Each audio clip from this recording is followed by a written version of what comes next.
Personalidades que, através de suas histórias, empresas, serviços e trajetórias de vida, fazem dessa região um lugar especial. Você acompanha a partir de agora Café com a Guarujá. Apresentação Robson Lunardi. Boa tarde, senhoras e senhores. A partir desse momento, entra no ar Café com a Guarujá. Eu vou ficar com você até às 6 horas. Uma conversa aqui, sempre com alguma personalidade aqui da nossa região, que venha trazer alguma informação aí, diferente daquilo que nós somos acostumados. Nossa rádio, ela tem essa questão relacionada à notícia, né? E a partir de agora, uma entrevista aí com a dona, que é a pessoa que representa o cemitério municipal. Ela é bióloga, bacharel em Direito, administradora do Sesconeto Serviços, filha do seu Acácio Martins, da dona Clélia Scarsanella Martins, a esposa do seu Vladimir, mãe do Luiz Carlos, da Tainá, do Iago e do Giuseppe. Muito boa tarde, dona Yara Regina Martins, uma satisfação conversar com a senhora. Sempre começo perguntando se é natural de Uruçanga, é isso? Exatamente, Robson. Mora em Uruçanga atualmente? Não, atualmente moramos aqui em Orleans, a partir de que começamos a administrar o cemitério, resolvemos então vir morar aqui em Orleans. E desde abril de 2013 a gente mora aqui em Orleans. Você morar aqui em Orleans, profissão, você é bióloga? O que faz um biólogo? Como é que é formada? Como é que foi a formação em Sim. Biologia, é isso? Ciências biológicas. Na verdade, assim, a minha família toda, ela sempre foi envolvida na área da saúde. Todas as minhas irmãs, e inclusive eu, a gente sempre trabalhou na área da saúde. Começamos na enfermagem. Na verdade, eu iniciei na enfermagem. Eu fiz o curso de auxiliar de enfermagem, trabalhava no Hospital de Uruçanga, mas a gente sempre busca novos meios para melhorar a vida da gente, né? A gente sabe que na saúde tem que ter o dom. A gente trabalhava, eu gosto de trabalhar na saúde, de atender as pessoas, mas era um retorno financeiro muito baixo. E aí, então, dentro da área da saúde, existe uma área que é da citologia. A gente trabalha em laboratório. Citologia. Citologia, o estudo das células, na verdade. E eu trabalhava na área da saúde da mulher. E trabalhava com prevenção de câncer de colo, de útero e mama. Então, eu fui fazer faculdade de Ciências Biológicas, e me especializei, fiz um curso de especialização no Instituto Nacional do Câncer, no Rio de Janeiro, no INCA do Rio de Janeiro. Fiquei 1 ano lá fazendo especialização para poder fazer a leitura dessas lâminas. E trabalhei durante muito tempo com isso. Vocês são naturais ali de Uruçanga mesmo? De Uruçanga mesmo, sempre em Uruçanga. Da praça, do interior? No centro, a minha mãe mora em frente ao SAMAI. Na SC, na 108, bem em frente ao SAMAI, bem no centro. E depois que casei, então eu fui morar no bairro Baixada Fluminense, que é bem próximo ao cemitério, também é no centro. Uruçanga tem um nome de bairro assim, que são, eu vou dizer assim, como é que eu vou dizer, diferente? Eu estava vendo, tem Nova Beluno, né? Tem Nova Itália. Isso. Treviso, que era um bairro de Uruçanga, hoje é município. Nova Veneza, que era um bairro de Uruçanga também, né? E Baixada Fluminense. E Baixada Fluminense. Bastante... Mas bem melhor Baixada Fluminense do que o anterior, que era a Rua do Sapo. A Rua do Sapo, então devia ter lá uma lagoa e passar o rio lá perto. Essa é a questão, quem mora em Uruçanga, a gente passa por ali, sempre vê aquele rio vermelho. Literalmente isso. Aquilo ali é o quê? O caso da Pirita? Robson, aquilo ali foi um rio onde eu brinquei na minha infância. E era um rio despoluído.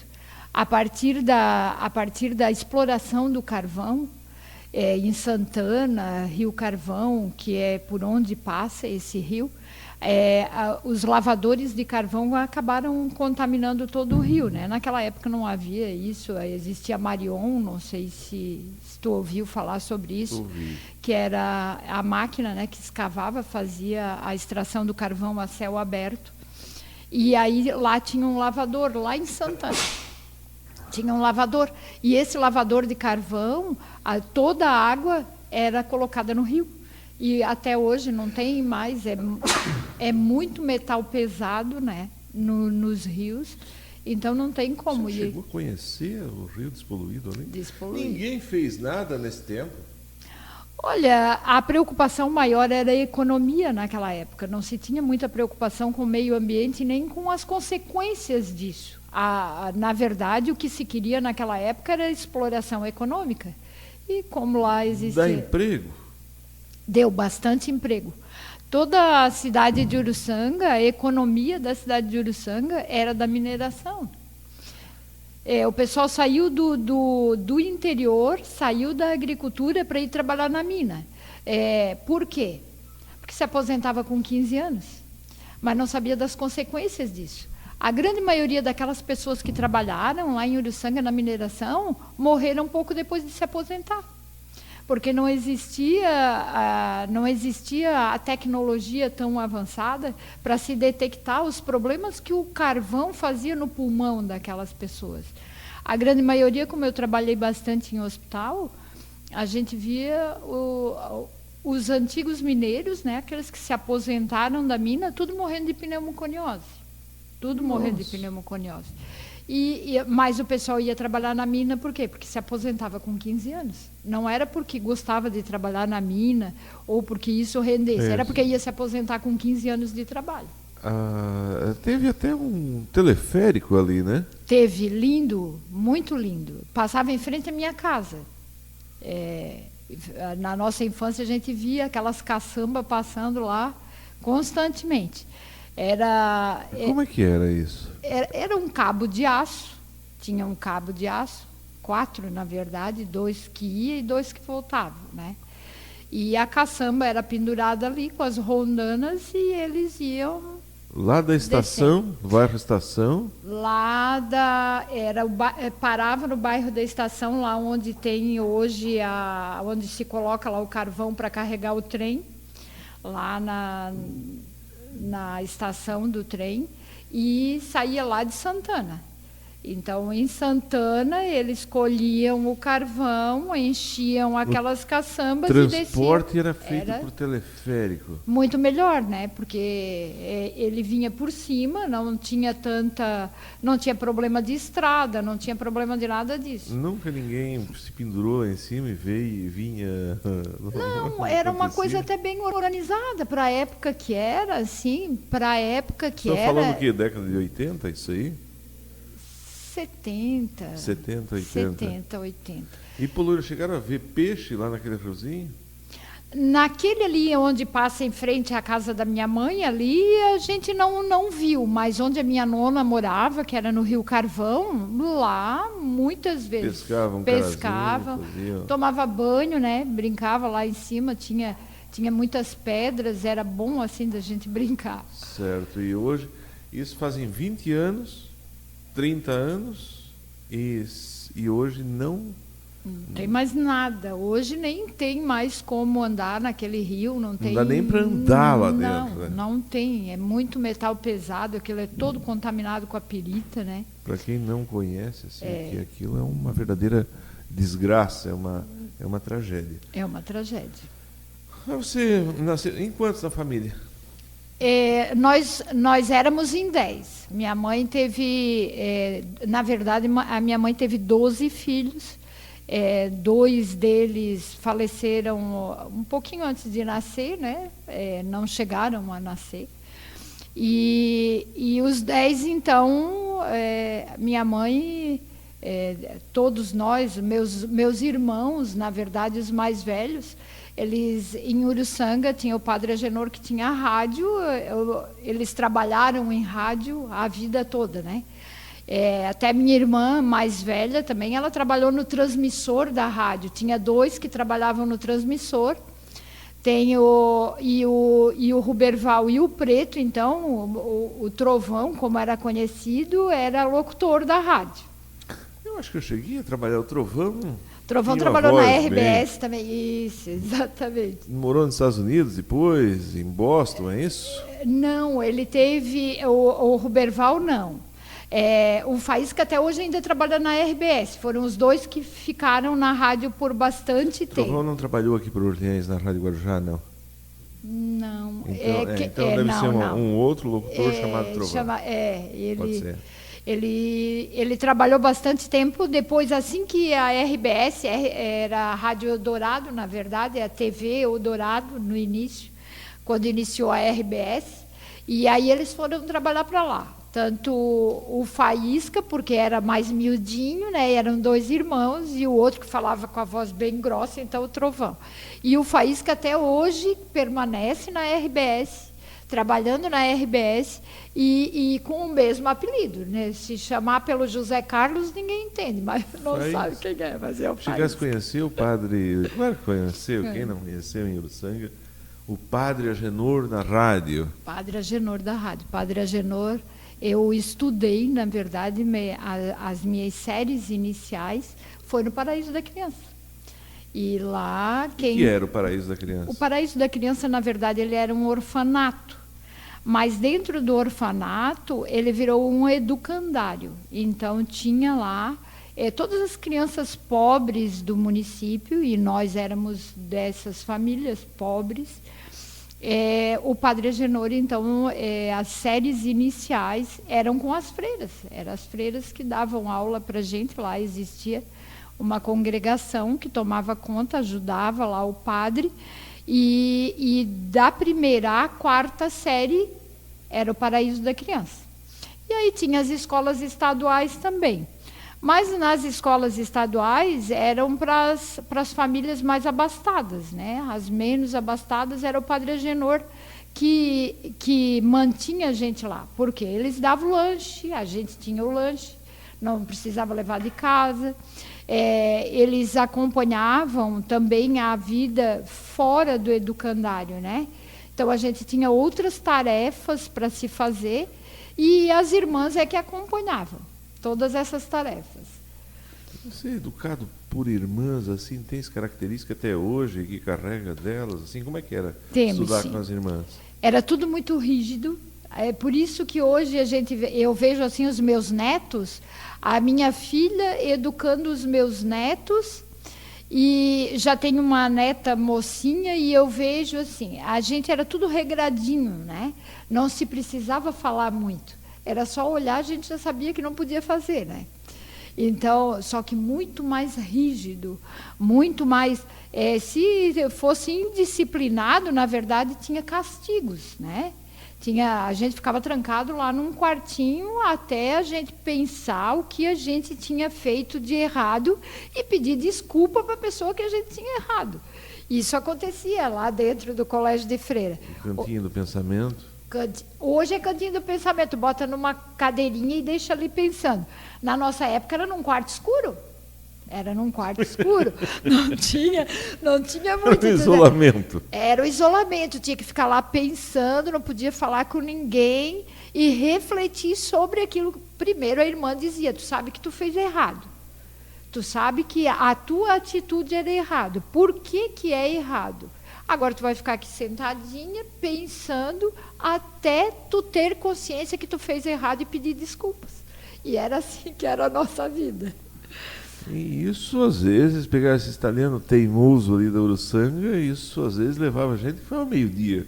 As meninas, assim, era mais fácil, né? As meninas pensavam, meia hora depois já estava batendo na porta, pedindo para a freira que a gente ia pedir desculpas. Agora, teve meninos que ficou lá e, na hora de ir embora, ainda não tinha saído do quartinho escuro. Aí... Nessa turma de gente que tinha, como é que era a casa de vocês? Assim, vocês eram pessoas simples, então? A gente teve assim uma infância muito difícil, Robson. Meu pai era alfabetizado, somente alfabetizado, mas muito inteligente, autodidata, na verdade, tudo que ele fez na vida dele. Foi por conta dos estudos, da vontade dele. Ele fazia muito cursinho por correspondência, até bem pouco tempo atrás, agora quando faleceu meu irmão, a gente esteve lá em casa e acabou remexendo nas coisas do pai, e eu acabei achando um livro de 1972, que era daqui de Orleans, até bastante escritos, bastante poesia do seu Luiz Carminati, de bastante pessoas daqui de Orleans. Então, meu pai fazia muito cursinho por correspondência. Hoje já não existe mais muito disso, né? Existe mais a distância, que é pelo computador. E naquela época, tempo que era curso por correspondência. Por correspondência. Meu pai fazia pelo correio. Vinha aqueles livros do correio. Radialista, né? Isso, a tarefa. Meu pai foi o primeiro rádio amador de Uruçanga. Na verdade, todas as notícias... notícias ruins, né? Porque as boas sempre chegavam antes, mas as ruins normalmente saíam da casa do meu pai, porque o meu pai era radioamador e ele passava essas notícias para o pessoal. Então ele fez tudo. Tinha o quê? Um radioamador, uma parafernália que tem lá dentro de casa, conversa com outras pessoas. Olha, eu olho para essa tua mesinha ali, essa mesinha de som ali. Meu pai tinha dentro, ele tinha um quartinho que ninguém podia entrar, só convidado por ele quando ele estivesse lá. Nesse quartinho ele tinha uma televisão, um teclado, que foi o primeiro computador, eu acho, que existiu, que era acoplado na telinha da televisão. E uma mesinha, não dessa forma, isso aqui muito mais evoluído. Meu pai tinha uma caixinha lá, e que ele colocava os pinos, colocava lá um fone de ouvido e ficava conversando com as pessoas. Só que essa conversa com ele era uma conversa totalmente enigmática, porque era tudo por código. Era tudo por código.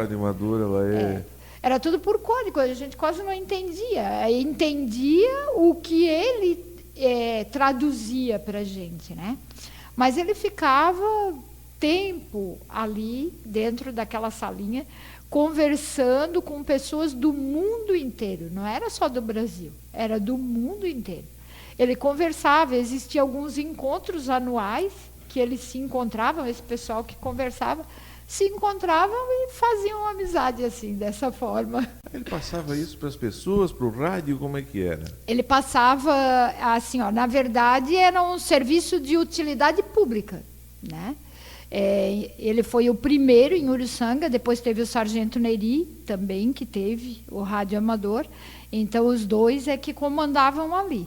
Acontecia alguma coisa na cidade, além do rádio, da rádio local, que era a Rádio Marconi.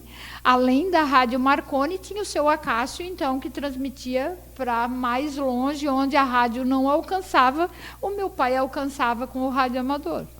Nesse tempo, a notícia era pelo rádio, né? Pelo rádio. Telefone, fosse conhecer que tempo? Telefone eu fui conhecer depois de moça em casa. A gente sabia que tinha telefone, mas isso era uma coisa assim, só para as famílias que realmente tinham um poder aquisitivo maior, porque era um absurdo de caro. O nosso primeiro telefone, quando eu já era casada, a gente pagou em dólares a linha. Por aí a gente vê o que... Era comprado uma linha? Era comprado uma linha telefônica. E era pago em dólares, não era em cruzeiros. Era um absurdo, né? Não se tem noção hoje do que é viver numa casa sem telefone. Tinha energia elétrica? Energia elétrica tinha. A nossa primeira televisão, eu já tinha uns 10 anos quando a gente teve a primeira televisão. E lembro bem que na nossa rua nós fomos os primeiros a ter televisão. Então chegava na hora da novela, a rua toda se reunia lá em casa. Enchia na rua, né? Ficava olhando assim pela janela, devia ter gente na rua. Exatamente. Uma outra coisa dessas, assim, que um dia que essa geração que tem 40 anos aí desaparecer, vão ser histórias que tem que deixar, porque é um mundo que sequer se imagina que existe. Você foi trabalhar, então, num posto de saúde, esse foi o teu primeiro emprego? Não, meu primeiro emprego, na verdade, foi no escritório de contabilidade. Mas o escritório de contabilidade é um local... Eu sempre gostei de conversar, de lidar com o povo. E o meu primeiro trabalho mesmo, um trabalho remunerado, foi no escritório de contabilidade. Eu sempre gostei de matemática, sempre tive um raciocínio bom para matemática, mas era um local muito restrito, fechado. Era ali dentro do escritório. E aquilo me agoniava, não podia ficar dentro do escritório. E a minha família toda, minha mãe trabalhou, a minha mãe iniciou e se aposentou trabalhando na portaria do hospital. A tendência foi levar todas as filhas para dentro do hospital. E aí, meu primeiro emprego no hospital foi na farmácia. Aí, gostei de trabalhar na farmácia, mas fiz o cursinho de atendente de enfermagem e fui trabalhar na clínica de alcoolismo. Conhece a clínica Vernon Johnson, de Uruçanga? É uma clínica de alcoolismo que tem lá. Eu fiz o cursinho. Perto do hospital, por aí? Do lado do hospital. Ainda hoje tem, né? Ainda hoje tem. Quem é que abriu aqui? E é referência no estado de Santa Catarina, a clínica Vernon Johnson. Eu acho que é porque aqui em Orleans não tem, Braço Norte não tem. Ela é bem... na verdade, o nome dela é Vernon Johnson porque foi a pessoa que... 2 dependentes químicos e que fizeram o tratamento e que instituíram esse tratamento dos 10 passos, né? É um passo de cada vez, todo dia, vivendo as 24 horas. Então... Trabalhasse lá dentro? Trabalhei lá dentro. O que visse lá dentro? Vi muita coisa, vi o que pode acontecer com uma pessoa que não tem o controle, sobre as suas vontades. Bicho, coisa. Tudo. Eu tive um paciente até que faleceu lá dentro na época da desintoxicação. Não foi consequência da desintoxicação, ele já tinha um problema anterior, mas acabou falecendo lá. O álcool, não só o álcool, mas qualquer substância química e que a pessoa perde o controle, ela leva a um estágio degradante, humilhante, e as pessoas só procuram o tratamento. Isso é tendência, eu não sei agora, porque já fazem mais de 10 anos que eu estou afastada, assim, que eu não tive mais contato com isso, mas as pessoas só procuravam o tratamento quando elas perderam tudo, quando elas já tinham perdido tudo. Quando perderam a família, perderam o emprego, perderam o amor próprio, porque se perde o amor próprio, o corpo ele fica... Família, emprego e o amor próprio. É o que eles perdem. Nossa, então se perde literalmente tudo. Tudo. Quando elas chegam... Você viu gente perder família? Tudo. Para o álcool? Para o álcool.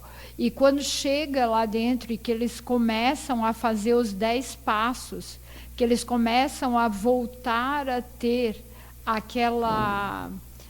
aquele compromisso das atividades, de ter horário para acordar, horário para comer, porque lá dentro ele é reeducado a fazer aquilo que é normal para a gente fazer. O horário para levantar, o horário para comer, se tu tomou o teu café, tu pegar o teu copo, colocar dentro da pia, se tu não vai lavar o copo, mas pelo menos coloca dentro da pia. Ter as atividades normais, arrumar a tua cama, horário para estudar, horário para ver televisão, horário para trabalhar, tem horário para tudo. A primeira coisa que tu tem que resgatar... Existe uma disciplina, então. Exatamente. A primeira coisa que tu tem que resgatar é a tua responsabilidade. Primeiro a responsabilidade. E depois da responsabilidade, então, vem as consequências. Quando tu resgatou a responsabilidade, tu começa a olhar o mundo de outra forma. Porque tu vai ver que tem outras pessoas que também dependem de ti. Então, tu vai precisar ajudar, vem a cooperação, vem o o instinto de cooperação, de ajudar o colega, de... Isso acontece, não é assim também. Não, não é de uma hora para outra. Existe um sofrimento para chegar até aí. Como é que as pessoas chegam Os lá? primeiros 8 dias, que é onde eles ficam numa unidade separada de todos, né, uma unidade de desintoxicação. Ela é chamada unidade de desintoxicação. Esses primeiros 7 dias que eles ficam lá, porque eles ficam uma semana lá, que é o período mais difícil. É onde tu vai romper a ligação da química no teu corpo, né?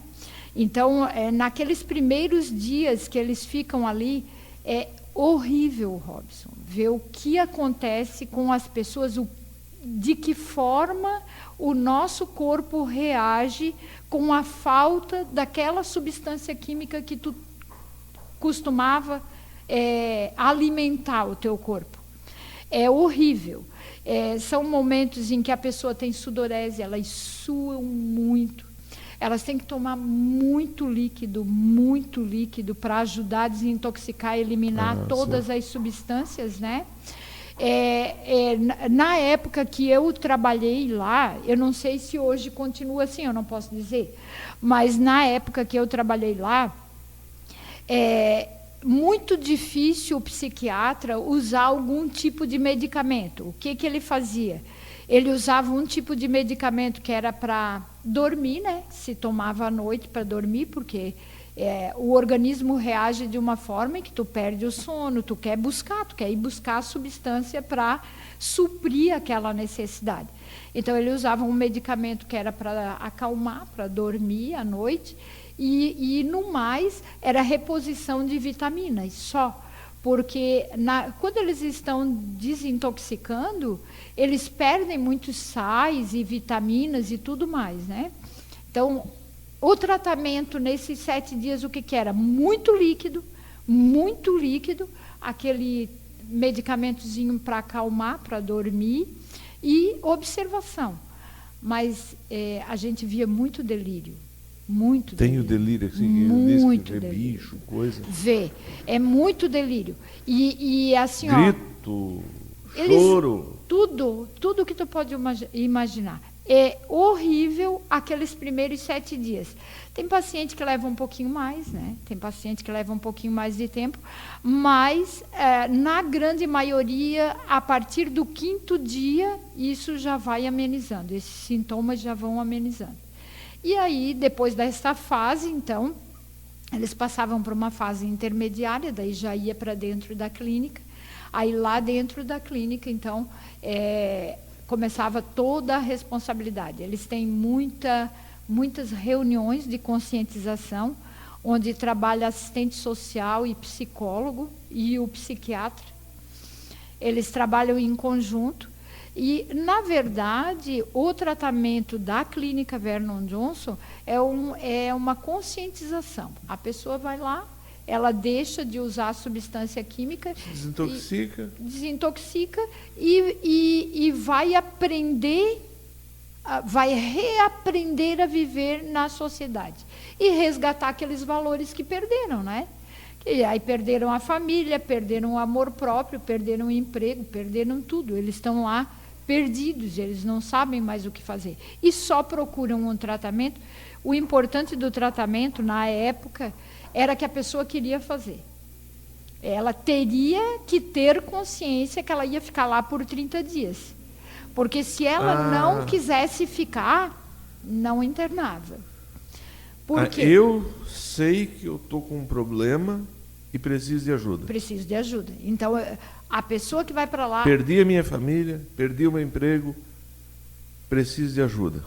E vou te dizer uma coisa, de todos os que passaram por lá, o índice de recuperação é muito baixo.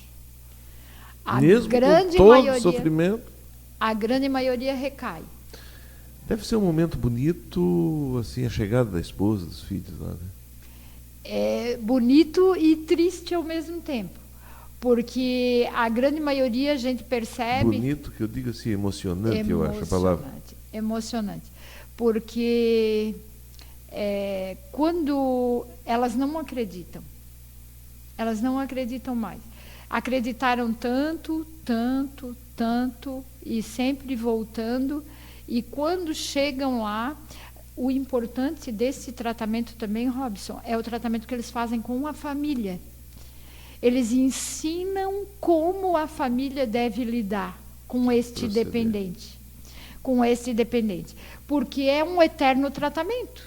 É um eterno tratamento. O alcoolismo é considerado uma doença, né?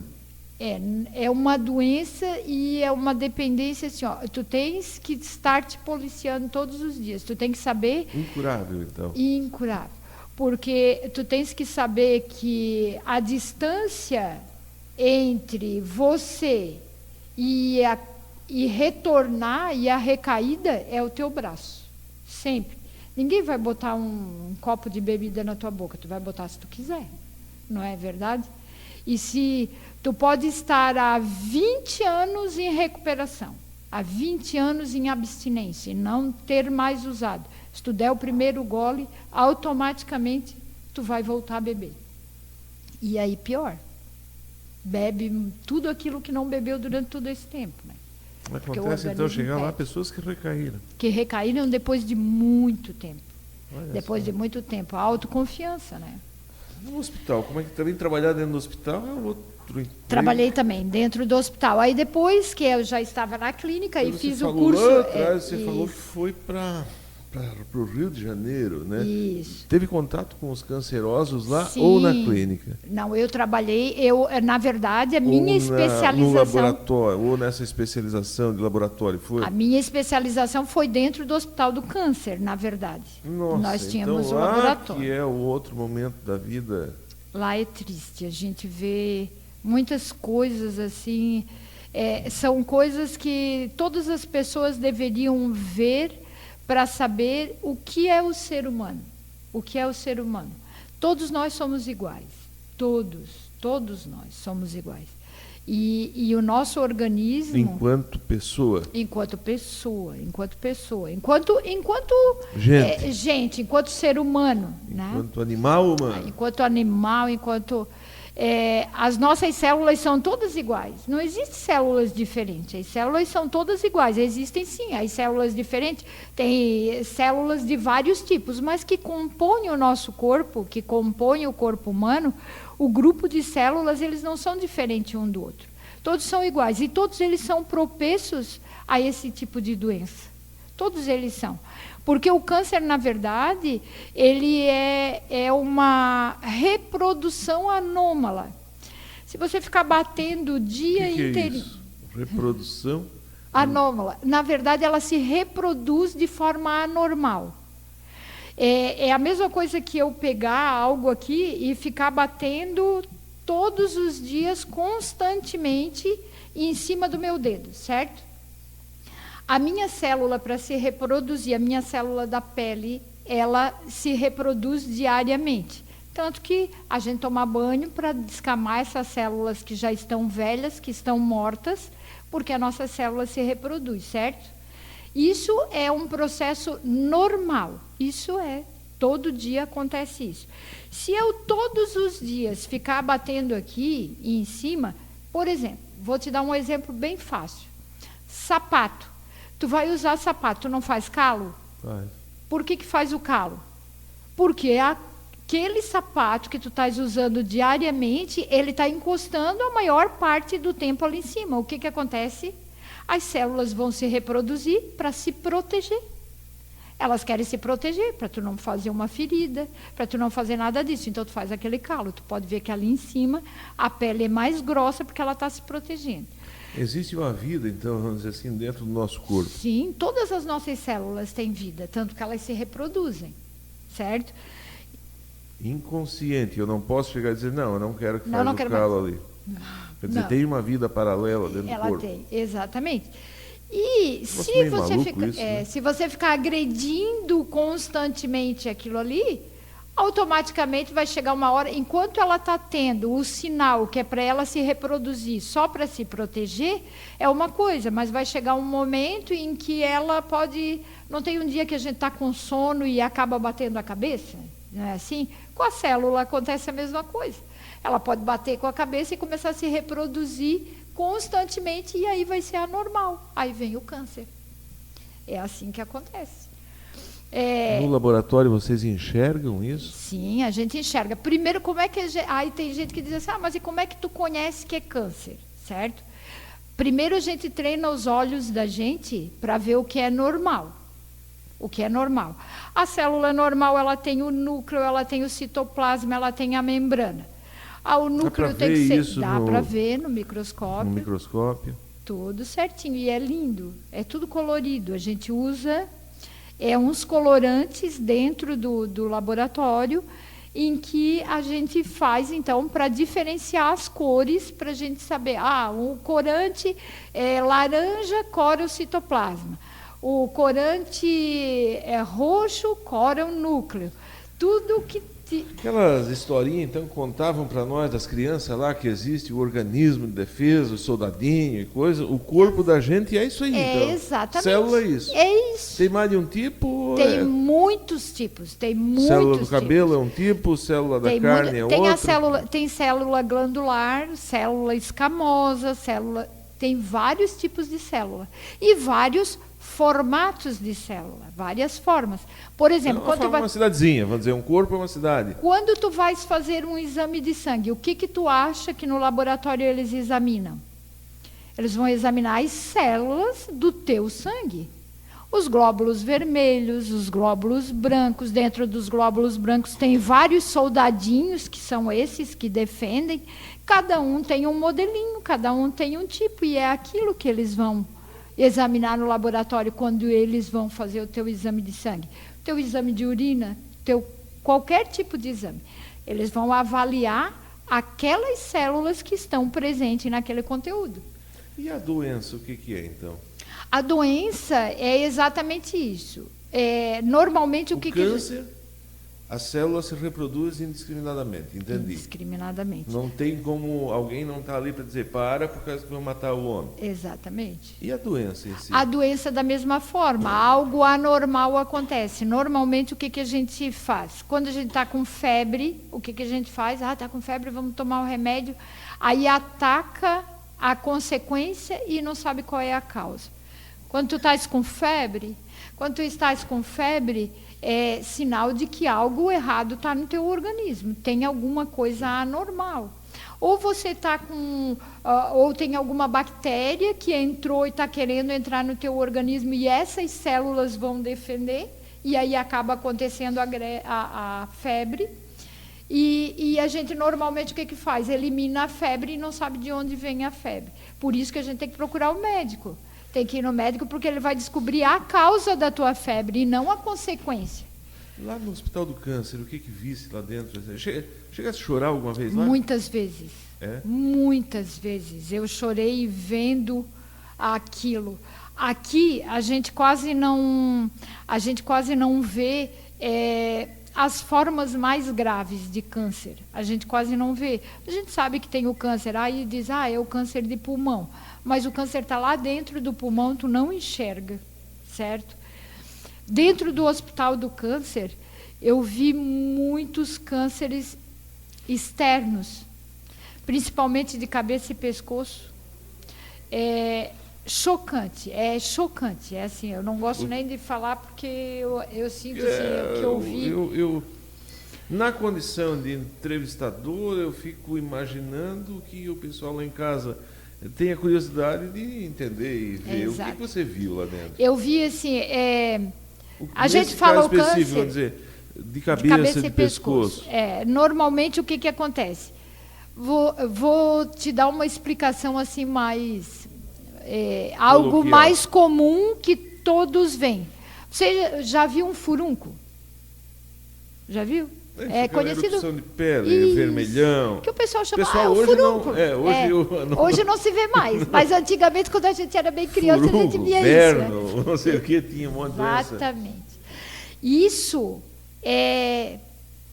tu imagina isso dentro de um órgão teu. Esse é o câncer.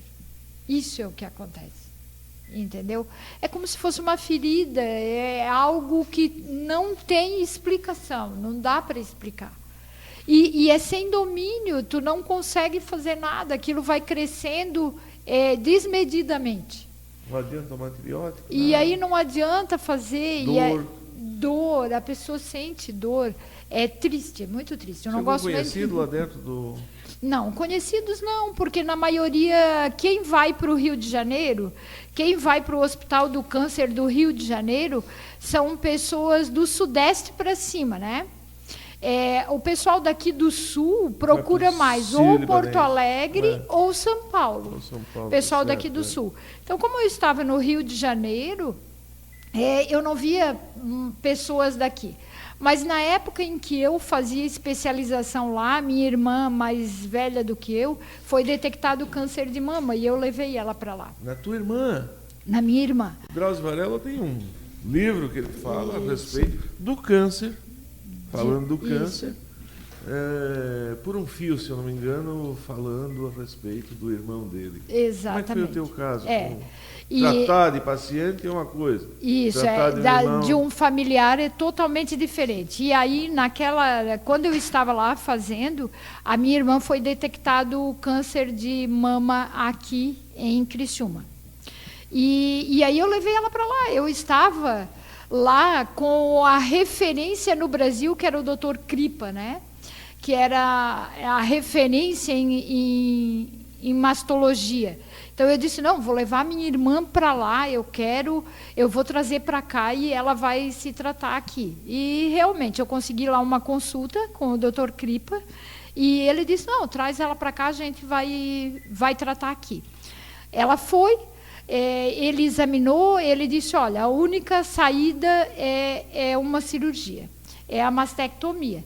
E essa é a maneira mais rápida e eficaz de tratar isso.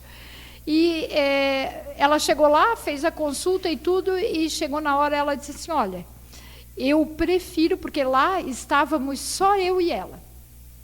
E aqui ela tinha as filhas, tinha a mãe, tinha o esposo e estava tudo aqui. Ela disse, olha, Yara, eu te agradeço do fundo do coração ter me trazido para cá, e este médico mas eu prefiro fazer a cirurgia em Criciúma, com o Dr. Márcio Zacaron, que é com quem eu trabalho. Ela trabalhava com o Dr. Márcio Zacaron, mastologista da região também. Olha a ironia do destino, né? Ela disse, eu prefiro fazer a minha cirurgia em Criciúma. E ela, então, voltou com todos os exames e a orientação do Dr. Kripa, trouxe para o Dr. Márcio Zacaron. O Dr. Márcio Zacaron fez a cirurgia. Hoje a minha irmã, graças a Deus, ela fez o tratamento durante 5 anos, aquele tratamento todo que deve ser feito. Ela ainda está em acompanhamento, porque a gente diz sempre, a partir do momento que a gente tem um câncer, é como um carro que quebra. Se tu tens um carro 0 quilômetro que nunca quebrou, tu vais fazer os exames somente de rotina, certo? Tu vai lá fazer as revisões de rotina. Agora, quando tu tens um carro que já teve um problema na mecânica, tu vais fazer essa revisão muito mais frequente. E ela faz. E diz, dá uma olhada, por causa que eu tenho medo de quebrar de novo. Exatamente. E é isso que acontece com a minha irmã hoje, graças a Deus, ela está muito bem. Ela fez a mastectomia total, ela já colocou a prótese, ela está feliz hoje. Continua, sim, com com o tratamento de rotina, não o tratamento, na verdade é acompanhamento. Hoje ela não faz mais o tratamento, só o acompanhamento. Como é que tu vai trabalhar no cemitério? Eu passei desde o início, assim, eu passei a minha infância, uma infância bastante difícil, busquei bastante pela minha vida, trabalhei salvando vidas, porque eu trabalhei dentro de hospital e diagnosticando câncer, que é uma doença bastante ingrata, diagnosticando câncer, e hoje eu estou trabalhando para dar conforto às famílias que perdem um ente querido. E eu te digo uma coisa, todo ser humano deveria passar por isso, para saber que, independente de qualquer coisa, todos vamos passar pela mesma situação. Todos vamos passar pela mesma situação. Eu jamais me imaginei trabalhando no cemitério. Eu nunca tinha me imaginado trabalhando dentro do cemitério. Meu esposo sempre trabalhou com isso. Quando ele montou a empresa, eu disse, agora eu vou trabalhar junto contigo. Eu trabalhei a minha vida inteira de empregada, trabalhando para os outros. Eu disse, agora eu vou trabalhar. Hoje nós temos os nossos filhos criados, graças a Deus, cada um já independente. Temos só o pequeno hoje que ainda mora com a gente, né, e estuda. Giuseppe. O Giuseppe. Mas os outros todos, cada um já casado. Uma mora na Inglaterra, o outro mora ali em Ursanga. Tem um outro menino também que é casado. Faz temporada na Alemanha, volta só nos finais de ano. Eu disse, agora nós vamos trabalhar para nós. E eu vou trabalhar junto contigo. E então a gente veio, vencemos a licitação aqui e viemos para cá. E assim, olha, Robson, eu vou te dizer uma coisa. Trabalhando ali, eu já achava que eu me envolvia demais com o sentimento das pessoas. Eu sofria junto com as pessoas quando eu trabalhava lá dentro do hospital. Então, eu vejo que o que eu posso fazer hoje é dar um pouquinho de conforto para aquelas famílias que perderam um ente querido, porque é um momento muito difícil na vida das pessoas. Quando a gente perde um irmão, é triste. Quando a gente perde um amigo, é triste. Agora, uma mãe que perde um filho é muito doloroso, porque a gente não se prepara para isso. A gente se prepara sempre para morrer primeiro do que o filho. E, neste momento, eu acho que aí entra a minha participação. Aí entra a minha participação. Enquanto mãe? Enquanto mãe. Porque é um momento em que não tem palavras que vá te confortar, mas um abraço conforta muito. E é nesse momento que a gente sente.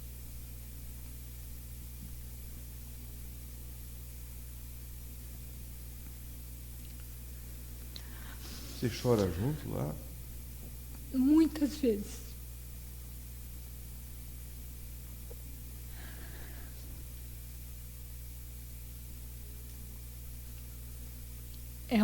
É um momento em que não existe palavras. Não tem o que se dizer. Se nesse momento tu tens alguém que só te abrace, é o suficiente.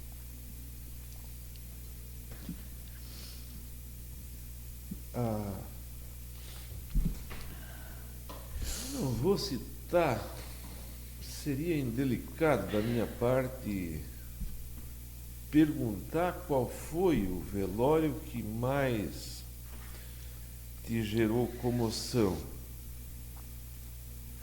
Mas eu acho que não será de todo indelicado e nem deselegante se a gente dizer a respeito, se a gente falar um pouquinho aqui a respeito daquilo que a pessoa deve fazer quando se chega no velório. Porque ninguém sabe. O que mais me deixa assim irritada naquele momento, porque normalmente eu acompanho. Geralmente eu acompanho. Eu só não acompanho o momento do velório, o tempo do velório, quando eu já tenho algo agendado e que eu não posso sair dali. Mas o que mais me irrita em todos os velórios, e que eu acho que para a família também é um momento que não se deve perguntar, mas por quê? Por quê que já estava doente, fez isso, aconteceu isso? Por quê? Como alguém da família vai conseguir explicar num momento desse? Não tem o que explicar. Não tem o que explicar. A gente sabe que a morte é a consequência da vida. Não existe outra maneira a não ser morrer. Não existe outra saída a não ser morrer. É a única certeza que a gente tem. Depois que nascemos, a única certeza que a gente tem é que a gente vai morrer. A senhora passou isso, você perdeu recentemente alguém da família também? Perdi. Eu perdi 2 irmãos em 1 ano. 2 irmãos eu perdi. E é um momento muito triste, é muito doloroso para a família. Porque um irmão, esse que eu perdi mais recente, esse a gente já estava até se preparando, porque ele vinha de uma doença, ele vinha de um problema já bastante grande, mais novo do que eu, apesar da gente não aceitar determinadas coisas, mas a gente sabe que aquilo iria acontecer. O outro que eu perdi, que foi o Trovão, que era um locutor da rádio também, ele era uma pessoa saudável, estava ali, estava tranquilo, estava normal, tinha família, tudo, e de repente caiu, ficou em coma e em 30 dias morreu. E aí? Aí a gente vai saber o porquê, o que aconteceu. Não, era o momento dele, era o momento em que a gente é predestinado, a gente vai morrer. A partir do momento que a gente nasceu, a gente sabe, a única certeza que a gente tem é que vai morrer. Agora, saber o porquê e naquele momento, principalmente naquele momento em que o corpo está ali e que a família está se despedindo, porque é o momento em que a família, é um momento doloroso para a família, por quê? Porque elas têm consciência que é a última vez que elas estão vendo aquela pessoa. É a última vez que elas vão ver. Então, e aí vem as explicações, aqueles pedidos de explicação. E cada vez que a família vai dar a explicação, ela revive todo o momento que ela viveu com aquela pessoa. Ela revive. Se estava doente, ficou por 40 dias no hospital. Nesses 40 dias que essa pessoa ficou no hospital, a família acompanhou passo a passo e sofreu junto com essa pessoa. Ela sofreu, se não tanto, mas até mais do que aquela pessoa que estava ali. Porque a gente tem isso, a gente como ser humano, a gente quer achar... explicação. Quer dar uma mãozinha para Deus. Não, Deus, não é essa hora. Nós vamos tentar sair daqui, a gente quer fazer isso. A gente como ser humano é assim. E os curiosos vão lá e querem saber o porquê que aconteceu aquilo. Não pergunta para a família. Não pergunta para a família, evite de perguntar para a família, que eu acho que é um momento muito triste para a família nesse momento. Não se pode mais falar no rádio hoje em dia a respeito de suicídios. Tinha um tempo que era assim, se falava o motivo da morte e o motivo. Sim. Hoje nem notícia, assim, não se noticia. Olha, mas eu imagino que seja mais triste ainda. É isso que eu digo, Robson, assim, o nosso curso natural é esse. A gente sabe que num determinado momento a gente vai morrer. E a gente ainda questiona Deus, né? Por que, né, Deus? Por que numa hora dessa? Por que tirar o meu filho? Por que tirar o meu irmão? Por quê? A gente faz isso. Mas isso é algo automático. Isso é do ser humano. Então, é quase que inadmissível para nós, seres humanos, saber que uma pessoa tirou a vida. Como? Tanta gente brigando para viver e a pessoa tirou a própria vida. Eu digo sempre, e olha, para todas as pessoas eu digo a mesma coisa. A pessoa, para chegar num ponto em que ela tire a sua própria vida, ela deve estar num momento em que ela não encontra mais saída para o problema dela. Ela não encontra, ou ela não tem mais razão para viver, por algum motivo, ela não tem mais razão, seja por uma decepção amorosa, ou situação financeira, ou algo anormal acontece no organismo daquela pessoa. Só que a gente também tem que pensar o seguinte: existem muitos fatores externos que influenciam nisso. Nós não sabemos como lidar com a nossa mente. Tu sabe como lidar com a tua mente? Tu sabe, no momento que tu está nervoso, dizer assim, ó, eu tenho que me acalmar e eu vou me acalmar sem tomar nada, sem alguém te ajudar? Tu não consegue fazer isso.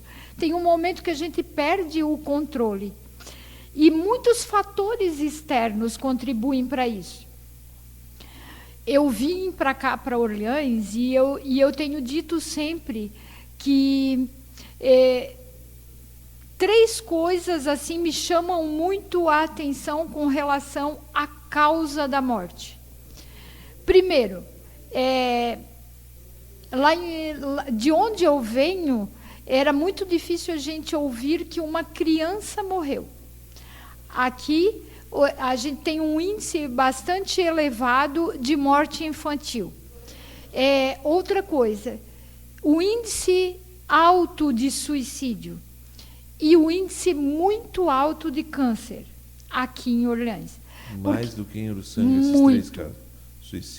Suicídio, morte infantil e câncer. A causa, câncer.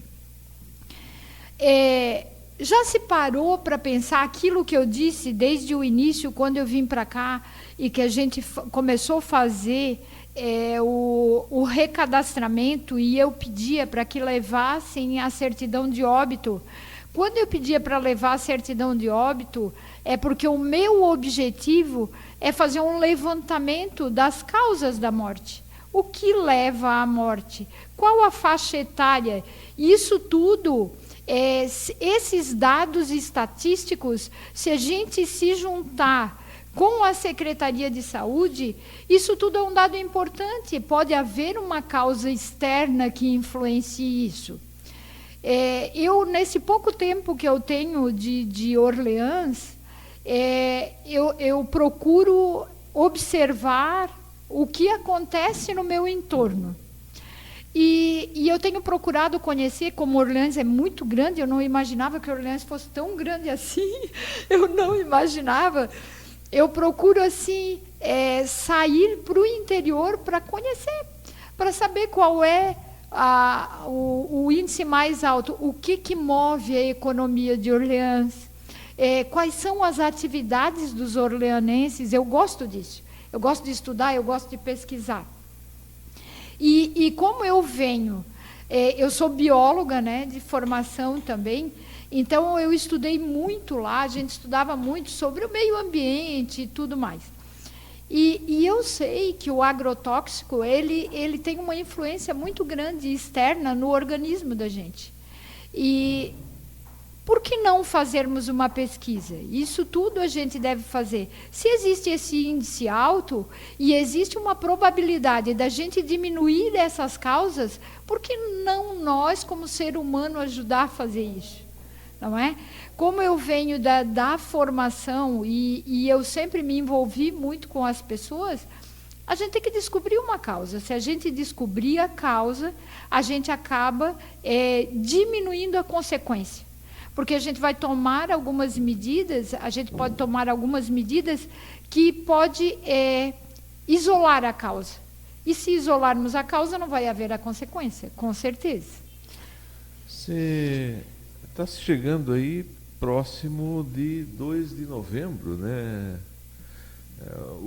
Que trabalho vocês estão executando lá dentro do cemitério para que se chegue lá em 2 de novembro e está tudo bonitinho? Qual é a regra geral para esse ano? Robson, no ano passado, nessa época, a gente estava com muito trabalho.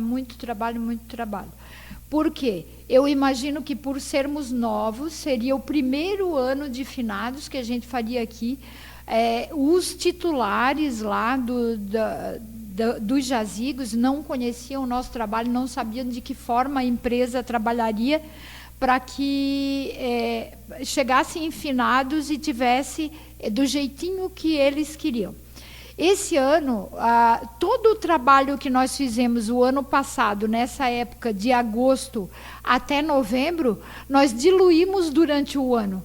Então, a gente procurou manter a limpeza do cemitério, estar tudo organizado.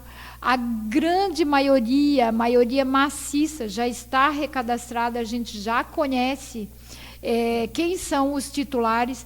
Então, no momento que acontece qualquer coisa de prejuízo no jazigo, a gente já liga para o titular, comunica o titular, e o titular faz isso durante o ano. Então, nós estamos assim. A única coisa que a gente pede é que quem vai fazer, porque normalmente agora vem a época em que eles vão lá, vão ajeitar, para ornamentar, para chegar no dia 2 e estar tudo muito bonito para receber os visitantes. Então, o que a gente pede? É que se for lavar com mangueira ou lava-jato, que seja somente até o dia 25 de outubro. Por que a gente faz isso? Não é para impedir, não. Isso é até por respeito ao vizinho. Porque tem aqueles que vão lá semanalmente, mantêm o jazigo sempre impecável. Mas tem aqueles que moram fora e que só vêm próximo a finados para fazer a visitação. Então, o que acontece? Quando chega no mês de outubro, eles já vão lá, já mandam alguém, ou vão lá, conversam com a gente, mesmo da administração, e a gente faz a lavação com o lava-jato, insere e deixa tudo normal. Naquela semana, se for fazer com lava-jato ou com mangueira, tu vai acabar prejudicando o vizinho que já fez a limpeza. No limpar o dele, vai acabar limpando o do vizinho, e a grande maioria não olha o do vizinho, vai olhar só o dele, né? E acaba deixando. Quando a pessoa vem, no dia de finados, vai chegar ali, vai estar o jazigo do outro sujo. Então, a gente pede que lavação com mangueira e lava-jato só até o dia 25. Depois do dia 25, então, só com pano e balde, né?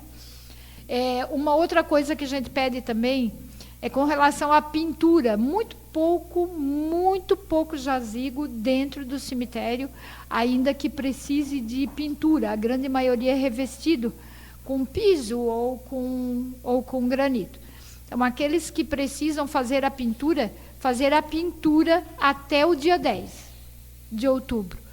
E que nos comuniquem, né, que vai fazer, passe lá embaixo no escritório, na sede, e nos comuniquem que vai fazer a pintura, que a gente precisa acompanhar isso. Porque o ano passado acabou acontecendo na última semana, a gente estava atendendo muitas pessoas, não tínhamos todas as câmeras de monitoramento ainda. Hoje já tem lá dentro? Hoje já tem. Hoje nós temos 11 câmeras dentro do cemitério. Então, a gente consegue monitorar todo o cemitério. Como não tinha, acabou subindo alguém lá para fazer a pintura, e no fazer a pintura, acabou não só pintando o jazigo dele, mas acabou fazendo assim uma lambança, na verdade, né, dentro do cemitério.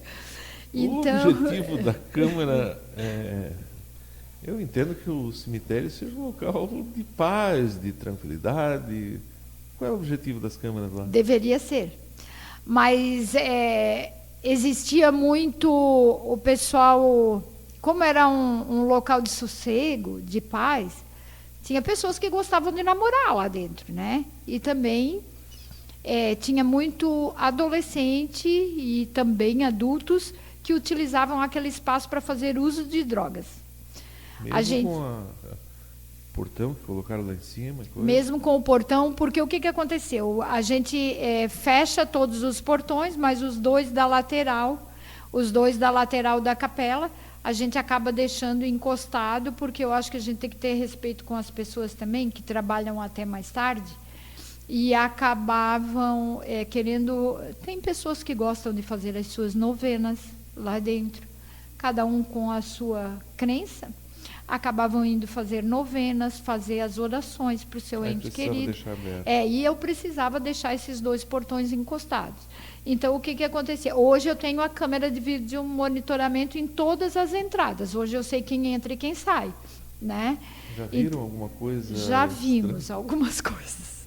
Já vimos, e teve também uns adolescentes que foram para lá para usar drogas, a gente acabou acionando a polícia veio, na saída deles, a polícia encontrou, abordou, orientou, porque todos são menores, adolescentes, não tem muito o que se fazer. Mas eu tenho dito para eles que se eles usarem esse espaço para fazer isso, eu vou chamar os pais, né? Vou chamar os pais, porque eu também, enquanto mãe, tenho um pouquinho de responsabilidade. Eu tenho que, se eu puder ajudar esses pais, orientando, eu vou fazer isso também. Então, eu procuro conversar com eles. Hoje, a gente não tem mais a reclamação disso. Há bastante tempo já a gente não pega. No início, que a gente colocou as câmeras, a gente acabou pegando. Tinha até algumas crianças meio rebeldes que iam lá para quebrar mesmo, faziam mesmo para... E já, num determinado tempo, a gente já não vê mais isso. O pessoal se acostumou, está acostumado que os portões ficam fechados. Aí, nos dias especiais, eu deixo todos os portões abertos.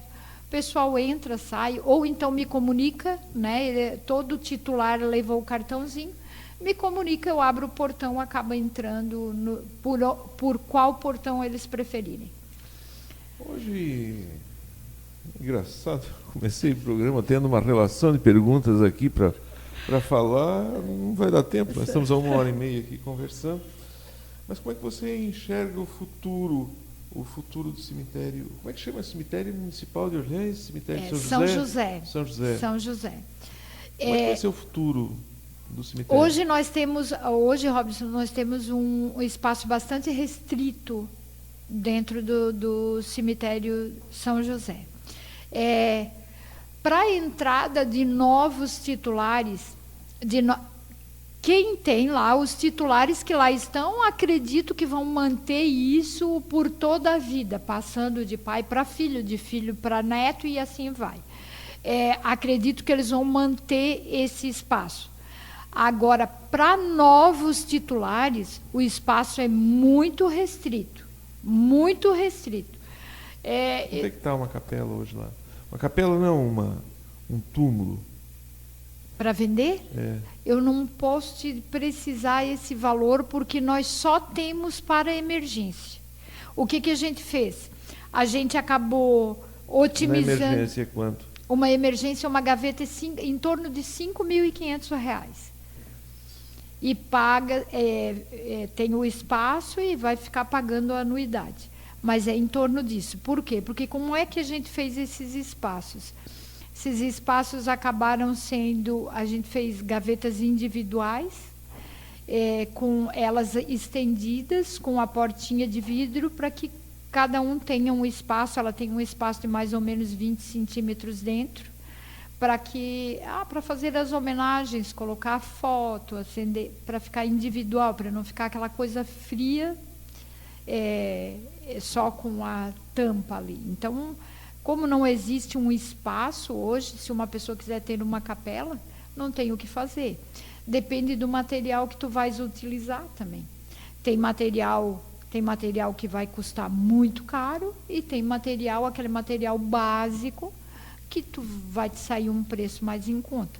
Hoje, nós não temos nada a oferecer. Hoje, nós temos lá, dentro do cemitério, 3 gavetas, que a gente conseguiu otimizar um espaço, e acabamos construindo 3 gavetas para os casos de emergência. O que significa o caso de emergência? Faleceu, eu não tenho onde colocar. Não tem nenhum cemitério do interior que a gente tenha o espaço, e não tem aqui. Então, a gente tem para oferecer nesse momento. Nós temos... O município inteiro, com 20 e poucos mil habitantes, 3 gavetas? Hoje o que nós temos são 3 gavetas. Por que nós só temos essas 3 gavetas disponíveis? Porque foi um espaço que a gente acabou otimizando e a prefeitura nos autorizou, então a gente levou o projeto e nos autorizou para essa construção. Existe sim mais alguns locais que estão vagos, não tem nada, mas todos que o antigo administrador iniciou a construção e acabou colocando no nome dele. Então, o que acontece? Eu não posso utilizar esse espaço sem uma decisão judicial. Então, hoje não tem espaço no cemitério? Hoje não tem. Não tem espaço hoje. E o que é o futuro? Rapidamente, eu tenho 1 minuto. O futuro é achar um novo espaço, um município, para construir, para iniciar um novo cemitério. É o que é o futuro do cemitério. Olha, eu não tenho mais tempo, eu tenho que encerrar o programa. Eu conversei aqui com Dona Yara Regina Martins, essa simpatia de pessoa, choramos junto aqui. Foi uma verdadeira aula para mim. Eu não conhecia, sempre ouvi falar da senhora assim, na questão do cemitério, né? E às vezes a gente não conhece a história de vida de uma pessoa. Esse é o objetivo desse programa, conhecer a sua história de vida. Você é uma pessoa humana e gostei muito de conversar com a senhora. Mande um abraço lá para o seu esposo, para toda a sua família. Eu viria um dia, uma outra vez aqui, pode vir sempre nos programas de rádio nosso aqui, no jornalismo, falar desses comunicados aí que são importantes. Acho que a comunidade tem que se adaptar a isso. É como a senhora disse, teve uma parte... a gente só tem certeza disso, de que nós vamos morrer um dia, e isso tem que ser tratado de uma forma muito especial. Devo registrar aqui, eu estive no velório de um amigo meu, do Clésio, do atendimento de vocês, foi muito... Eu usei um termo assim, foi invisível. Eu vi a senhora lá no cantinho, trazendo alguma coisa, levando alguma coisa, assim, sem aparecer, mas estava tudo muito bonito. Parabéns pelo trabalho lá. Existem algumas questões aí, Câmara de Vereadores, o antigo administrador, que eu sinceramente não conheço, mas gostaria muito que as partes, a senhora e a Câmara, quem for envolvido, também tivessem de quando em vez aqui no rádio para a gente ver a explicação disso, isso para chegar a um bom termo. Hoje penso que o cemitério está numa situação aparentemente que a gente olha ali melhor do que estava ontem. Melhor. Eu não conheço muito também como é que estava ontem, mas me parece que é melhor. Não quero ser injusto aqui com ninguém. Muito obrigado, foi uma satisfação muito especial conversar com a senhora, viu? Eu que devo agradecer pela oportunidade você está me dando a oportunidade também de os ouvintes conhecerem um pouquinho mais. Eu me coloco sempre à disposição, assim que vocês precisarem de algum esclarecimento, eu me coloco à disposição. A Sesconeto Serviços veio para Orleans para colaborar, para ajudar, jamais para atrapalhar. Existem alguns momentos em que a gente precisa ser mais duro, mais enérgico nas nossas decisões, mas a gente precisa fazer isso para que a gente consiga colocar à disposição do povo de Orleans um serviço de excelência. E é isso que a gente tenta fazer. Num momento de tanta dor, para os familiares, a gente confortar os familiares. É esse o nosso objetivo. Muito obrigado, Dona Yara, muito obrigado a você, querido ouvinte. Tem que mandar um abraço aí para o seu Vendolino Meura, no Cachorrinho. Um abraço, seu Vendolino, muito obrigado por sua audiência. Cláudio Savimondo, na Guarda, ligou para cá dizendo que está nos ouvindo. Sérgio de Oliveira, trabalha na Caixa Econômica lá em Tubarão, me ligou ontem dizendo que está nos ouvindo sempre, muito obrigado. Nós vamos entrevistar a tua mãe, eu não sei como é que vamos fazer, teria que trazer ela aqui, mas vamos dar um jeito. Uma senhora, a dona Elza, está lá com 80 anos, e ele pediu, quanta rádio tem de Tubarão até aqui, veio aqui pedir para a gente entrevistar. Que satisfação. Rock Suete, lá da Serrinha, e mais um sem mundo de gente que está aí conosco nesse horário. Esse programa é um dos mais ouvidos aí. O dado que a gente tem nas redes sociais é o programa que mais tem visibilidade nas redes sociais, e isso é graças a você. Muito obrigado, forte abraço. Amanhã a gente volta, se Deus quiser, e Deus quer, porque Deus sabe que a gente é gente do bem, só quer o bem dessa terra. Forte abraço. Tchau.